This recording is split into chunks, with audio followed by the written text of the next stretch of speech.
Hi అండి, అందరికీ నమస్కారం.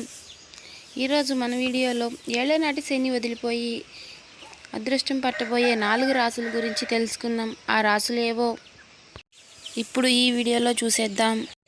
2025లో శనీశ్వరుడు కుంభరాశి నుంచి మీనరాశిలోకి అడుగు పెట్టుతున్నాడు. ఈ శనీశ్వరుడు రాశి మార్చుకోవడం వల్ల కొన్ని రాసులకు అదృష్టం కలుగుతుంది. మరి ఆ రాసులేంటో ఓసారి చూసేద్దాం. శనీశ్వరుడు 12.5 సంవత్సరాలకు రాశిని మార్చుకుంటూ ఉంటాడు. 2025లో కుంభరాశిలో ఉన్న శని మీనరాశిలోకి అడుగు పెడుతున్నాడు. మీనరాశిలోనే దాదాపు 2.5 సంవత్సరాల నుండి ఉన్నాడు. ఈ సంవత్సరం మార్చి 29వ తేదీన జరగనున్న కాగా ఈ సంచారం కారణంగా ఇంతకాలం చాలా ఇబ్బందులు పడిన కొన్ని రాసులకు విముక్తి కలుగుతున్నది. వారిని ఇంతకాలం పట్టి పీడిస్తున్న ఇన్నేళ్ల నాటి శని వదిలిపోనున్నది. కష్టాలు పోయి సంతోషాలు రానున్నాయి. వారు పట్టిందల్లా బంగారం అవుతుంది. ఆ అదృష్టం రాసులేంటో ఇప్పుడు తెలుసుకుందాం. కర్కాటక రాశికి అభివృద్ధి. కర్కాటక రాశి వారికి అభివృద్ధికరమైన సంవత్సరంగా ఉంటుంది. శని భగవానుడు మీకు 9 స్థానానికి రావడం వలన అష్టమ శని వల్ల కలిగిన ఇబ్బందులు తొలగిపోతాయి. మీరు చేపట్టే ప్రతి ప్రయత్నంలోనూ విజయం సాధిస్తారు. జీవితంలో అభివృద్ధి ఉంటుంది. ఉద్యోగం లేని వారికి మంచి ఉద్యోగం లభిస్తుంది. శుభకార్యాలు జరుగుతాయి. బయట విదేశాలకు వెళ్ళి వస్తారు. వృషభ రాశి వారికి శుభ ఫలితాలు. వృషభ రాశి వారికి శని భగవానుడు రాబోయే 2 సంవత్సరాలు అనుకూలంగా ఉండటం వలన అన్ని విధాలుగా శుభ ఫలితాలు కలుగుతాయి. ఆఫీసులో పదోన్నతి, జీవితం పెరుగుతాయి. పని ఒత్తిడి తగ్గుతుంది. ఇప్పటి వరకు ఆఫీసులో ఉన్న ఒత్తిడి ఇంకా ఉండదు.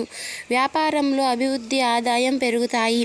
మీరు చేపట్టే ప్రతి కార్యక్రమాలలో విజయం సాధిస్తారు. మకర రాశికి ఏలినాటి శని నుండి విముక్తి.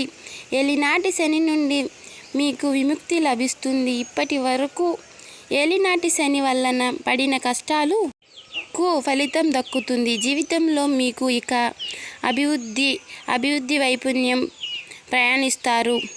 బ్యాంకుకు రుణ సహాయం లభిస్తుంది. కొత్త ఇంటికి మారతారు. మీరు ఇచ్చిన డబ్బు తిరిగి వస్తుంది.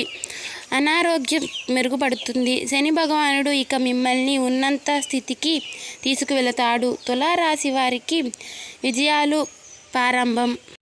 శని మీనరాశికి సంచారం చేయడం వలన వ్యాపారంలో లాభాలు పెరుగుతాయి. ఉద్యోగంలో జీవితం పెరుగుతుంది.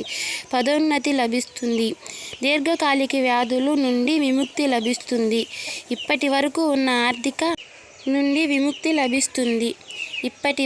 ఉన్న ఆర్థిక ఇబ్బందులు తొలగిపోతాయి. మీ ప్రతిభకు తగిన గుర్తింపు లభిస్తుంది. విజయాలకు ప్రారంభం కొనసాగుతుంది. వృశ్చిక రాశి ఆదాయానికి మార్గాలు పెరుగుతాయి. ఆగిపోయిన శుభకార్యాలు ఒక్కదానికి త్వరగా ఒకటి జరిగిన ఇంట్లో సంతోషం నెలకొంటుంది. ఆర్థిక సమయాలు తీరతాయి. కొత్త ఉద్యోగం లభిస్తుంది. ఆఫీసులో పని ఒత్తిడి తగ్గుతుంది. ఇది ఉగాది రోజు నుంచి ఈ 4 రాసుల వారికి అదృష్టం పట్టబోతుంది. కాబట్టి ఈ వీడియో మీకు నచ్చినట్లయితే చిన్న లైక్ చేస్తే మాకు ఎంతో సపోర్టివ్గా ఉంటుంది. అలాగే ఓం శ్రీ మాత్రే నమః అని కామెంట్ చేయండి. ఇంకా ఎవరైనా మన ఛానల్ని సబ్స్క్రైబ్ చేసుకొని వాళ్ళు ఉంటే సబ్స్క్రైబ్ చేసుకోండి.